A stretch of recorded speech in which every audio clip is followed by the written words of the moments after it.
Welcome back to another episode on the Success Times Happiness podcast. I'm your host, Richard Thompson. Today I am joined by Andrea Levinson, leadership coach, former business psychologist, and someone helping people rethink what success, work, and fulfillment actually look like in a modern world. Andrea's story is fascinating, from climbing the corporate ladder in organisational psychology to completely recalibrating her relationship, work, identity, and performance. Whether you're building a business, leading a team, or questioning if the pace you're setting is sustainable, this conversation is for you. All right, let's get into it. Andrea Levinson, welcome to the show.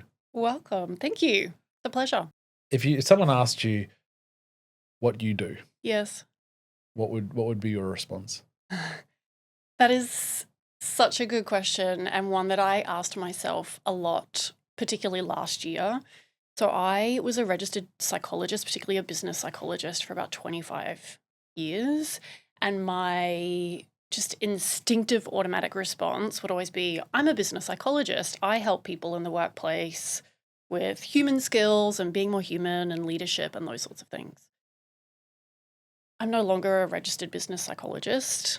I decided to kind of give that up last year, partly because I realized communicating to people what I was doing, like if I just say psychologist to you, maybe you think therapy, maybe you picture a couch that you're going to come and lie on, which is not what business psychology is.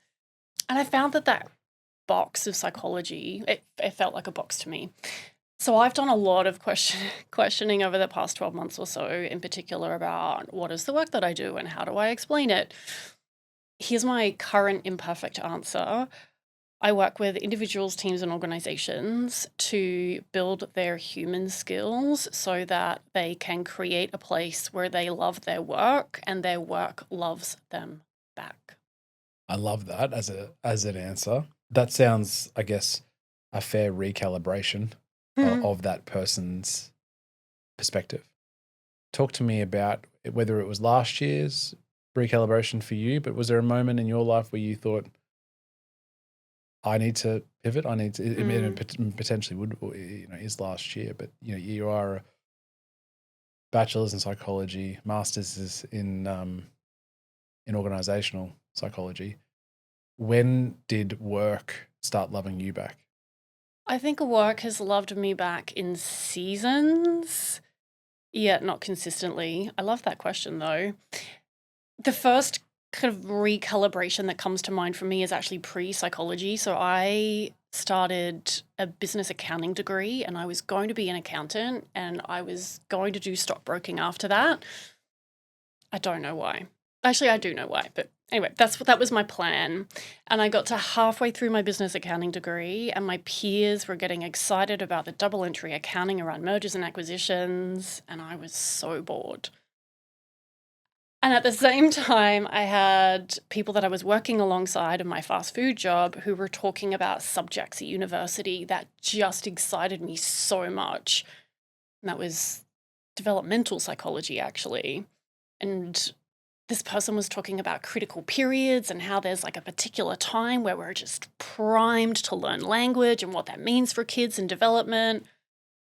It's like, this is so interesting. This is so much better than double entry accounting. Yeah. No offense to accountants. And it was around about the same time that I saw a one-page promo of sorts, or spotlight probably, in a Cosmo or a Clio magazine, really showing my age, because we had to have these intelligent thinking pieces in amongst all of the other things. And it was this woman who was an organizational psychologist, and she was in the city and suited up and going out about helping her clients build teams and be effective at work and be great at leadership. And I put this fun chat that I was having at the KFC prep table, scooping mashed potato and gravy, with this kind of picture that I can still visualize from the Clio Cosmo magazine, and went, that's what I want to do. I want to do business, yes, but people at work, that's it. I'm going to be an organizational psychologist. So at 19, I chose that hill to climb, and I climbed it very diligently. And I loved it for a while. And it did love me back in promotions, in new fun, sexy projects, in personal and professional development. I got to go in underground mine sites and, kind of travel Australia and pull on all these very non-sexy high-vis sorts of things. Then it started to become a little bit more meh, which is actually what I hear a lot of my coaching clients talk about. They're like, work is fine, work is great. Yeah, they're like, I go, I work, I go home, I find something to do. So we kind of went from this, don't love what I'm studying, let's do this thing, love it, really enjoy it, got to meh, and then just started playing with different ways to use my skills and my capability from there and found pockets of loving it along the way. Growing up and starting that process, did you have an understanding of what success would look like for you? No. How has that developed over time? At a rapid pace. It's so interesting when we think about the people we have around us when we're younger. My parents didn't go to university. There wasn't a lot of talk about the types of roles that you might have. If I think about all of the people working in the city in these big offices and these, white collar jobs, I had very limited sense of what that reality was just because of the space that I was in. So that first job as associate psychologist in the city, working in this consulting firm while I was trying to complete my master's, was this whole other exciting world. And I got exposed to what my clients' worlds looked like too. And I think that was the period where I was trying on all these different versions of what success might look like. To start with, it was, I'm going to be the really good version of a psychologist. I'm going to get my professional registration. I'm going to impress my bosses. I'm going to get the promotions. Then I'm going to buy my first property and I'm going to be, mature and suited and grown up and stable. How old are you around this time? Late 20s. Yeah. Mid to late 20s. Yeah. And I loved it and I kind of got there. Did a bunch of travel, which was amazing. Travel is so good. And I think got a little bored. That external version of success only kind of takes us so far before we need something else. Do you think high performers, in your experience with all the leaders that you work with, I guess, confuse with being impressive with being fulfilled? Absolutely. I think many of us, particularly mid-career, which is the space where most of my clients sit, whether they're individual coaching clients or leaders in corporate that are bringing me in to do some work with their teams. That's sort of the people that I have the most exposure to. I think there's a timing piece here where we were sold this vision of choose your Everest, climb it, stay there, retire. No gold watches anymore. Like we're not doing that anymore. But then you can play golf and you can travel and you can go and do all of these things. But the hard work will pay off. I absolutely got the hard work memo. I don't know if you got the hard work memo as well. But that was loud and clear, right? It was get into the corporate, climb the corporate ladder, attain the highest position possible, build the lifestyle around that, and that is what success looks like, which is backwards. I want to say arse backwards. Can I say arse backwards? Yeah. Like it's just, have you ever heard of the be, do, have model? Talk to me about it. So 3 concentric circles, be is in the center, do is next, and have is after that. Right. The most visible things are the haves, right? Sure. So I have the house or the car or the suit or the fancy shoes or the network or the family or the trips or whatever it is. Then we might see some of the actions, some of the do. So what are you doing to accomplish that or to get your hands on that have? Yeah. And we think once we have the thing, we're going to be fulfilled. So sometimes we do the things to have the thing and we think we're going to be fulfilled. And by doing the things, by doing the do's fulfills us. Yes. Mm-hmm. But when we really look at it, we go, actually, there's a way of being, particularly if I can be someone who is actually me, which requires a lot of introspection and self-awareness and experimentation and just kind of a living life to figure out who that is.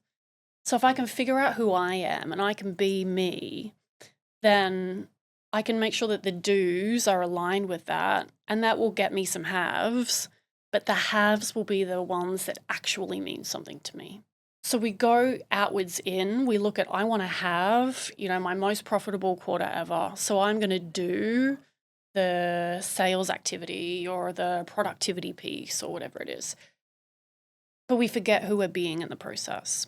Whereas actually, if we go inside out, I sound like a psychologist, which I'm not anymore, but inside out, then we get to figure out, who am I? Who do I want to be? When I'm at my best, who do I want to evolve into? What are my standards? What are my values? What really matters to me, which is not going to be what matters to the person next to you. Then we can align everything. And you can do that individually. You can also do it organisationally. I remember being invited into the boardroom at Michael Hill Jeweller, who were a client of mine, and then I worked with them for a stint, heading up their global OD and culture function, which was lots of fun. And Mike Parcell, the CEO at the time, pulled me in and he was like, can you talk to the executives about, how we might need to do some things differently? And I had previously explained Be Do Have to him, and he was like, they need to understand this and it's going to change everything. Spoiler alert, it doesn't change everything. But I'm standing there in the front of the boardroom out drawing these circles and talking about Be Do Haves. Their halves were really clear. We want to have 300 stores. This was before a lot of online retail and all those sorts of things, about a decade ago. We want to have 300 stores. So what are we doing To get that. And they were in this cycle of that versus actually, who do we want to be as an organization? Who do we want to be as leaders as we lead this organization, this enterprise, this global retailer? How are we showing up inside out rather than outside in? Because outside in, we put KPIs, metrics, outcomes first. Is that a way to be more fulfilled when the haves and the do's are when they are accomplished? Because you've already got a foundation of who you are once you achieve that goal, or those do's and haves. Because my thought would be, an uneducated thought would be, if you've got, it's very easy to set the KPI and very easy to set the haves. Sorry, this is what I want. To achieve, and these are the KPIs and the do's. Yes. That's very objective and very measurable. That sits really nicely for me to go, yep, we can measure that and achieve it. But if I guess it's not aligned to who we are directly, then there is a very good chance that you're sitting there unfulfilled when you climb that Everest. And the only way to know, I guess, to have that connection, other than being just very lucky to have had the connection in the beginning, is to know who you are, to then have that connection. Fair to say? I think you've summarized it beautifully. I thought once, let's keep on the climbing analogy, because I've done a little bit of altitude trekking, like tourist altitude trekking. It's hard, but it is amazing just to be out there and connected with nature and just unplugged in so many different ways. I thought I wanted to climb Kilimanjaro. There is no way in hell I would actually really want to be on a mountain for that long, plodding up, and trying so hard to breathe. And I don't have great postural strength in my shoulders. Like carrying a pack that long would just give me headaches for days and months afterwards. And there's no way I actually want to do that. But it sounds cool when somebody else says, here's my list of accomplishments. I've climbed Mount Kilimanjaro. And, they're the highlights that we tend to hang on to. So, yeah, sure, I want that. That sounds really cool. But when we really come down to it, I love a bit of adventure, but I also like a little bit of comfort. And I've learned the hard way multiple times that kind of adventurous, really strenuous physical stuff doesn't serve me very well. So now I know a little bit more about myself. I'm electing not to do that. I also don't want to go to Everest Base Camp. I've been a camp below Everest Base Camp. Amazing. Don't feel the need to go any further. I think part of what you're tapping into, though, is the more we play and experiment and the more we're paying attention to how we feel while we're doing it and when we get there, the easier it is for us to get so calibrated into what matters to me and what doesn't, what I enjoy and what I don't, what gives me energy and what sucks it out of me. And we're not going to be able to do everything we love all of the time, but we can get a little bit clearer about it. Yeah, I think from my personal experience, I did professional ultra endurance sport and for about 4 or 5 years. And when there was a time to step away from it, Yeah. I didn't know that happened relatively abruptly, and I didn't really know what to do next with my next chapter of life. And I didn't miss the sport. Okay. So swimming, biking and running didn't fill me up in terms Yes. of my cup of energy. And then I sort of thought, well, that's interesting because that's what I was doing. What was it that gave me the motivation to do all that training for that many years, right? And it was obvious to me at that time that it was, I really enjoyed setting a big goal, whatever that, well, in my mind, that was sport. And we went on after that, establishing an incredible team around me so that we can achieve that together and working hard, that consistency piece that you talked about before we started recording. Yeah. So, and then once I realized, well, that can be locked into anything, then that answered the reason why I don't miss the sport. And B, that's the reason why like starting the law firm was so enjoyable for me and continues to be really enjoyable. I don't know, and this is a little bit navel gazing, but to what point do you get when you understand who you are, that the inner concentric circles to go, have I arrived at my destination of I feel like that's a product. I feel like that's a product of who I am, of the big goal, the team and the hard work, not who I am. So I feel like I still step back. That's what I do. Right? Yeah. But not who I am. And so again, apologize for listeners to using me as the example, but like, so you achieve that, you set a big goal, you achieve that, and you have the team, and you go, well, it's still not nailing it in terms of my ultimate direction. And I don't know. And it has to be because I think it's not who I am. Therefore, I need to work out that piece to go, well, why? Yeah. Who am I as a human? And how does that align with the big goal, the team, and the hard work? I guess that comes back to the next question I have for you is these leaders and their relationship with hard work and their relationship with being on edge, pushing the limit, and so and this is what I've been sort of flirting with for years, because you go, well, I operate assuming every other variable in life is consistent and stable. And so then I know I've got 100% to give in that pristine environment, and I'll give 100%. Yes. How often do you have that pristine environment? Irregularly. Maybe 80-85% of the time? Yep.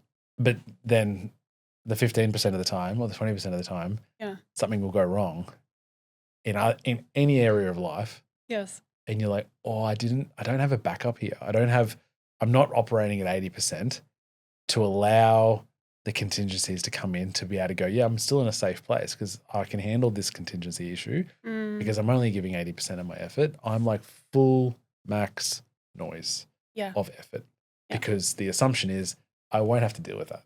And so when you deal with that, you go, all right, I'm at 120% until this comes back and recalibrates. I imagine that's a fairly normal place Yes. that you experience with your clients. Yeah. Hey guys, just popping in quickly to say thank you so much for listening to the podcast. If you're enjoying this episode, it would mean a lot if you take a second to follow the show, leave a like or review, and share it with a friend. That support genuinely helps us grow and keep bringing you more great conversations every single week. All right, let's get back into it. So what happens is, first of all, the assumption that we should be running at 100% and we should be running at 100% consistently is wild to me. When you look at anything in the world and anything in nature, it all pulses. And you could not have been a successful athlete over years without recovery, right? Correct. Everything pulses. Yeah. Conversely, interestingly, as athletes, you only improve in recovery. Absolutely. Right. I would argue that we only grow as humans with some reflection, some introspection. And if we are at 100% pushing for output, where is that? So we are so dialed in to working faster on the production line that we were put on in the Industrial Revolution. Striving to achieve the KPIs that were given to us in the 80s or so, that are increasing year on year because we want growth for growth's forever, sake. right? We want more. We got to, give more value to shareholders. We got to get bigger. All of these things. Of course, we don't have any space for that. And it feels like the most dangerous thing to do is to stop, is to pause, is to not take the meeting, is to have some white space.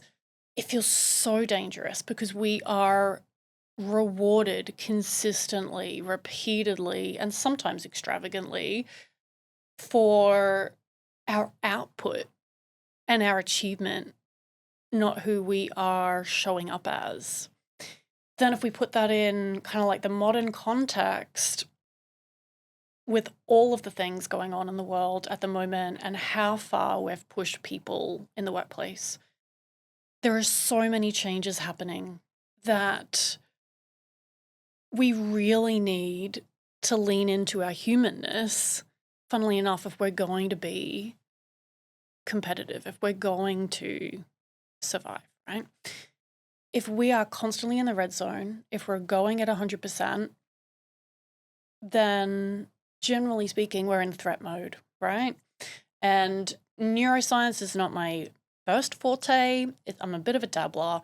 But I know enough to know that when we're in threat mode, it's black or it's white, your friend or your foe.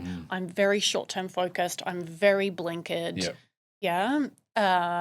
Me v you, us v them. So problem focused. Whereas if we need connection, creativity, innovation, exploration, long-term thinking, we need to be out of stress mode. We need to be in reward mode. And we can't get there by sprinting all of the time. So I often think of it as we were asked to go for a run, and then we kind of picked up our pace and we did like a sprint interval, right? I'm going to butcher a fitness, No, that's fine. I like it. Keep going. An analogy for you. We're asked to sprint for a minute or 30 seconds. And then somebody went, oh, you can go that fast. Great. Run, go that fast all the time. Keep going, yeah. Right? And we've turned a marathon into a sprint kind of pace. And we wonder why we're so exhausted, why we can't switch off, why, we can't sustain it. Because there's no rest.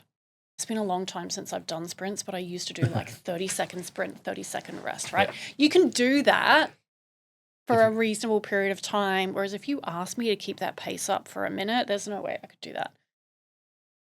We need to be able to pulse. We need to have that off switch. You're talking more nervous system as well, nervous system management and managing that as a leader? Yes.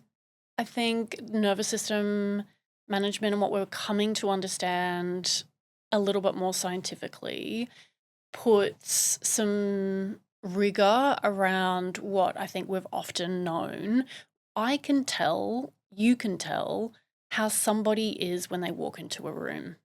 Are you wired? Are you calm? Are you attentive? There is a vibe around people, right?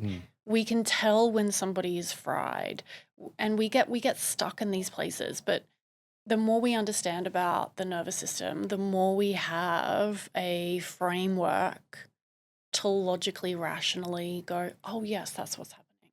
That absolutely matters. It's hard because as a high performer, you're wired to want to succeed through almost the work ethic is what fuels you, not the destination, right? True high performers are going, I love pushing.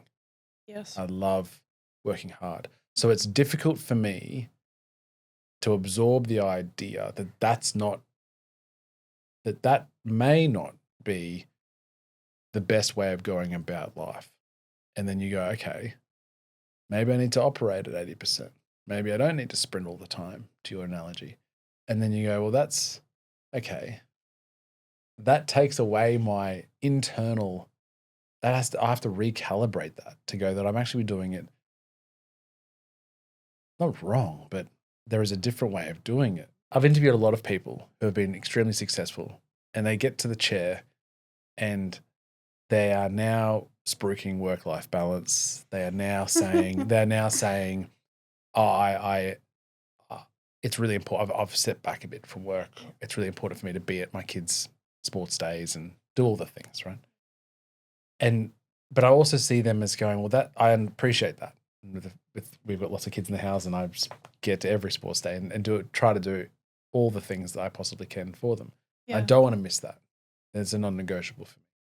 But these people and myself as well, you can't have the opportunity to do that and have that freedom and flexibility without the work ethic that led up to that point. And if we all, and I guess that's seasons, that's I was saying that in a particular season, it is hard work and we have to grind and hustle and work really hard. But understanding that is not forever, but then you go, well, and that's okay. But then when is it the appropriate time to pull up and go, we need to have a bit of rest here? When do you know? Normally it's too late. As you say, it's when you're in pieces and you go, I really need a break because I am in pieces. Yeah. And it's trying to obviously not get to that point and to be in pieces. But I don't know, part of me goes, isn't life the purpose of life to see what you can achieve? Absolutely. And push. And so my head goes, part of it. My head goes, we got this one ridiculous, like the odds of being born are so remote. Like I think it's like 1 to power of a 400 or something. I love that you know that. It's something ridiculous. I think it's 37 actually. Power of 37. Anyway, so you take into like the connection of time and all the things. Anyway, so you go, well, and we're in such an amazing period of life in terms of where humanity has been. And you go, well, why would you want to waste that on a half-assed effort? Like you just go for it, right? Go for it, shoot your shot and just see what you can do. And part of me goes, well, if you step away from that ideology, you step away from that feeling, nihilistic thoughts come in, for me at least, as a study of one, to go, whoa, if we're not going after this, what the hell are we doing? What are we doing? What are we doing? I love the self-awareness and the vulnerability and all of the things. That was the pause, by the way. And what you've just That was the pause. I was like, how do I get to this? What you've just shared, and none of it is anything that I haven't heard like so many times before. And part of what I hear, and I'm curious how this lands for you, at the core of what you're saying is I believe my value equates to my achievement and the significance of my achievements. And so many of us have that. So many of the people that I coach or work with have that. And it drives us really hard, right? There's so much faulty thinking in there, though, because yes, we look at these people who went really hard and now they're spruiking work-life balance and they're pulled back a bit. And the assumption we make, the belief we take, the story we tell ourselves is that you need to go hard like that. You need to Gary V it to then earn yourself the right to have some balance or to go to the sports day with your kids. How ridiculous is it to say that I need to slog myself so that I have the right in the future to show up at my daughter's, I don't know, ukulele recital or something? She's probably given up the ukulele by then. It's wild. Yet this is the story we have been told. This is what we have wholeheartedly bought into. And at the core of it, I think, is we can outwork it. And if I push through and get to the other side of it, it's going to be worth it. But also the way to the other side of it is to push through. But maybe it's not. Maybe there is another way. And I say this as someone who has pushed through in crazy, wild ways and landed myself with adrenal fatigue and burnout. And I ran away to a yoga retreat in Morocco and all of these just wild, very privileged things.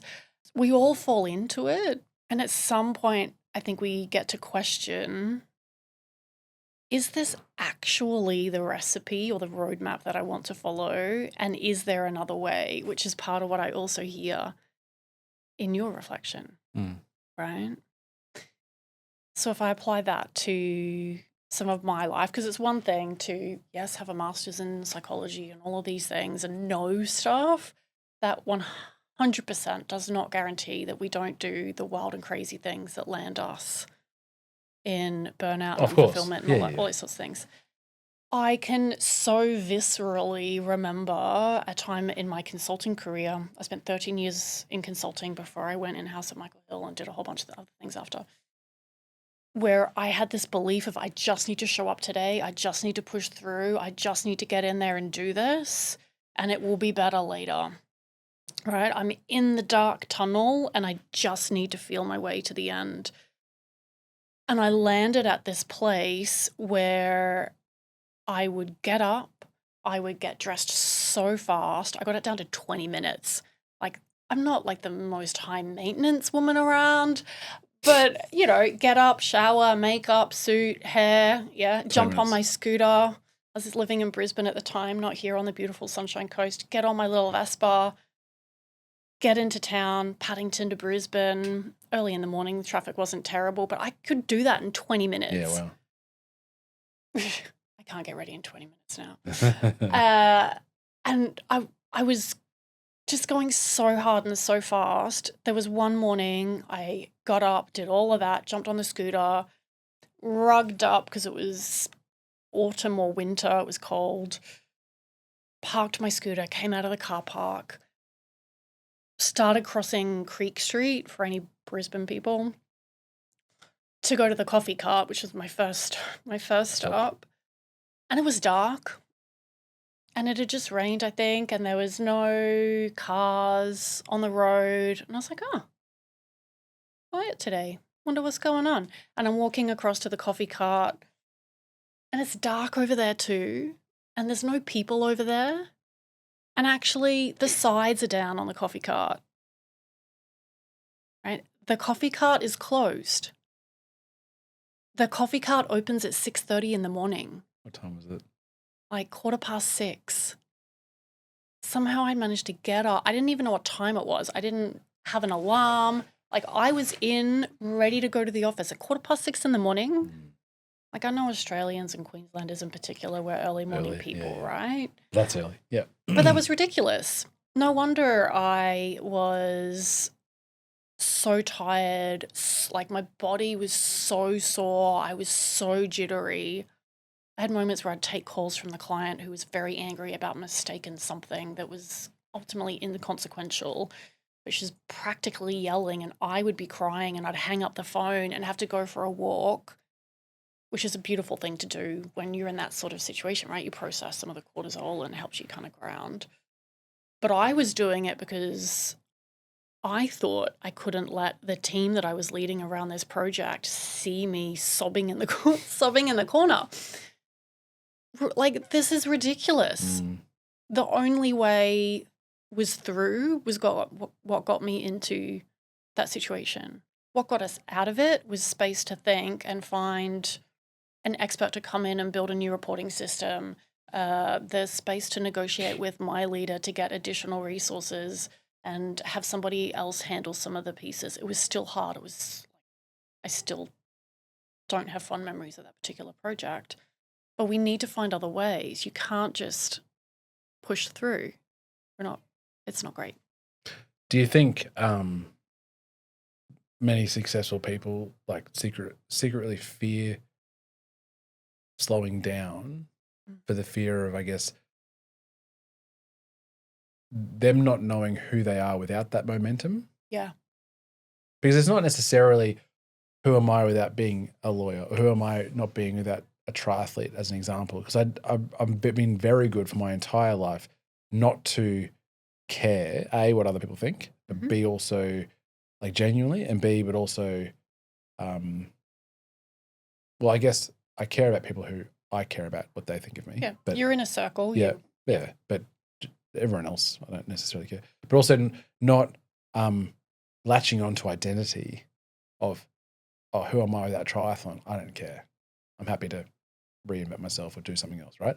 But I do fear, as a sample size of one, who am I without the momentum? Who am I without the work ethic?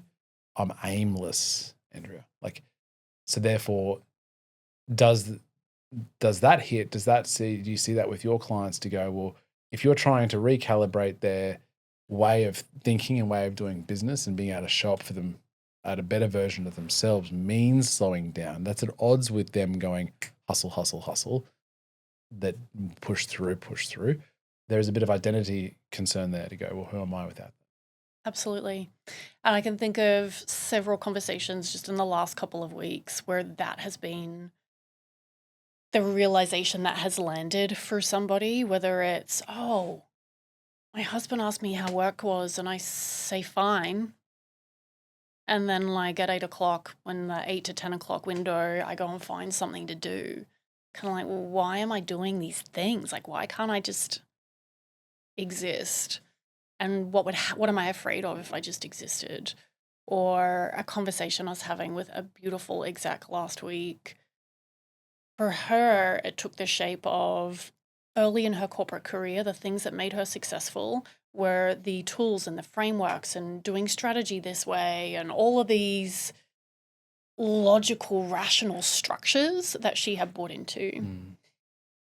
And for her, it was this really, again, visceral realization of there's a way for me to be successful. There's a way for me to love my work. There's a way for me to show up and lead that doesn't require that. So I've put all of this effort into this.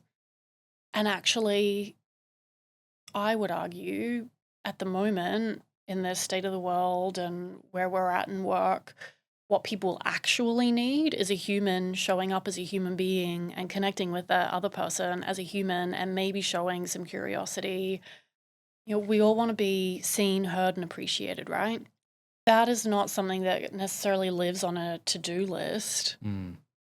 That's, I see you and the care that you took with this, not gold star for the outcome, but I see how you show up and I see the intent here. When we have that, it is amazing what we are capable of collectively, but also we feel safer in that environment, which means we can think of much more creative and innovative ways to tackle the haves that we want to have rather than pushing through. And a lot of us, particularly successful, accomplished people who are mid-career, whatever that even means these days, we've been using tools that we've been taught to use and told to use. And part of what's chafing against us subconsciously, we can't really name it, is this: who am I in this? Who am I being? And do I like it? And who am I without this armor of sorts? But also we can see the people around us need something else if we're to lead them really well. Mm.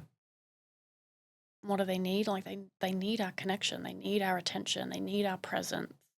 And that's what was landing for this particular leader, right? They didn't need her strategy doc or her, transformation plan or any of that. None of the tools that she had. And she had some amazing tools. The people she was leading were actually demanding her empathy, her curiosity, her time and attention. That's how we deal with the root cause, rather than playing whack-a-mole with a whole bunch of symptoms, which keeps us super busy, but not particularly nourished, fulfilled, or accomplished. So then do you have to then recalibrate within yourself? If the hustle culture and the work ethic, in my mind, provides the value or the currency, how do you, and if that's not the case, how do you then recalibrate to go, well, it's actually just showing up for people and being there for people? And let's be honest, nothing is absolute. Like we need a bit of both, right? We need to be, we need to do, we want some haves.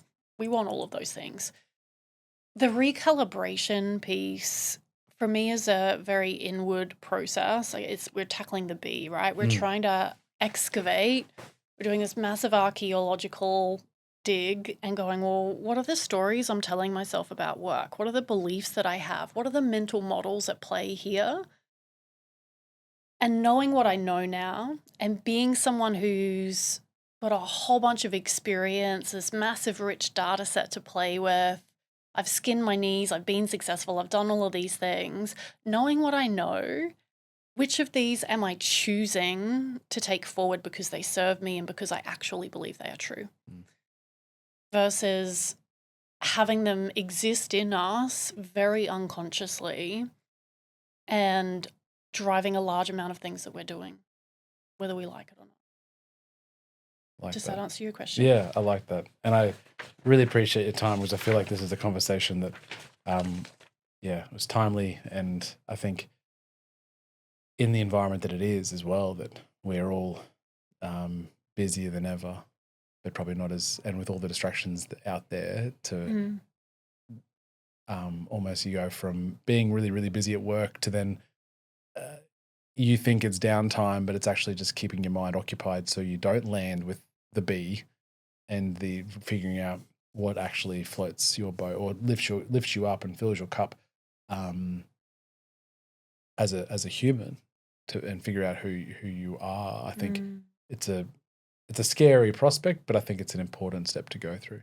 And imagine if we can figure that out and show our kids how to figure that out, and sort of close the amount of time that it takes for us to wrestle with that. Yeah. Then you can be really incongruent with the how and the haves. Oh, sorry, the do and the haves, yeah. Yeah. I look at my 7-year-old and I'm like, she knows who she is. She's not going to articulate it. Daughter has a lot of spunk. So she'll tell you a lot of things. But she knows who she is, and she's 7, so the world hasn't exactly told her a whole bunch of things yet. Not explicitly anyway, in terms of how she needs to show up. Yeah. Imagine if we get to choose, right? And one of the things that I genuinely believe is we get to choose, and we get to choose again. On any given day, you can show up and choose to do something differently. You don't need a massive excuse. No groundbreaking kind of earthquake needs to happen. You can just choose again because you feel like it. And it doesn't need to be this forever commitment. We can say, I'm playing with and experimenting with, or I'm curious about, I wonder what's going to happen if I do this thing. Yeah, yeah. No commitment, no risk. We're just seeing. And I did some numbers off the back of a conversation with a client recently. If you are 43, 45 and looking to retire at 63, which apparently is a average retirement age in Australia, and you're working a 5-day week, you will walk through the door to work 4,320 more times. That's a lot of times. A lot of times, yeah. So if work is meh, if work is really extractive, if work is just fine, It's time. like you get to choose again. Yeah. Because fine for 4,320 more days is just not what you deserve. I love this chat. I feel like we can talk for a lot more, but conscious of time. Before you go, our normal fast 5 questions for you. Oh. Right. What does success mean to you personally now? Success means, I say joyful bigness. So I get to experience lots of joy and positive emotion, and I'm just doing things that I feel called to do, going on little adventures. Yeah. With, yes, family and all of those things. But that's what I would say success is now. What does happiness mean? Happiness is a beautiful cup of coffee, sitting outside, staring at the beautiful sky, snuggling my daughter, listening to the ocean. Love it. What does your normal morning routine look like? I don't have one anymore. Okay. And I feel like that's mildly rebellious. If I was to say, I'd say get up, go for a walk along the beach, come home, wrangle child, breakfast, coffee, school drop off, then come back. And for me, that's when I reset for work, and I'll do some intention setting, a little mindfulness activity, slide into work. What's the mindfulness activity you do? I lie on a bolster because I hunch so much, right? It's this kind of opening. So I lie on a bolster, and sometimes I'll play like a guided meditation. Sometimes I'll just do breathing. Yeah. Sure, my exhale is longer than my inhale. Yeah. Yeah. And I just exist. Love that. A piece of advice you would give to the world in all of your experiences up to date. What would be the number one piece of advice? Having just one is like really like it feels like the stakes are high. Right. My piece of advice: if you don't love your work, find a way to enjoy something about it, and find a way to get to a better version of work for you. Love that. Finally, someone that you know who you think would be a great guest to have on the show. In person, yeah. Ideally, but I'm happy to either bring them up or virtually. I want to give you 2 names. Give me 1 second. Yeah. I'll reel it down to 1. Thinking about 2's all right. One, who's Melbourne based, and I'm doing a LinkedIn Live with her in a couple of weeks, actually. Well, by the time this is live, probably around about then. Her name's Julie Fideli, and she talks about the future of work and portfolio careers and how we can build work that is in alignment. She's very much the how. Mm-hmm. I focus a lot more on the kind of like the beginning part of going to that. She is amazing, and what she has built in terms of her life and her work is so impressive. Then I think Sandra would be really cool. So Sandra is a local. She recently sold her jewelry business and is exploring what next. She's a firecracker. Yeah.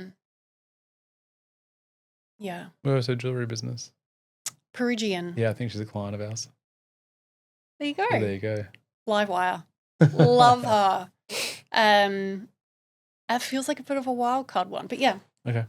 Beautiful. Andrea, thank you so much for coming onto the show. I really appreciate it, and hope the listeners got as much out of it as I did.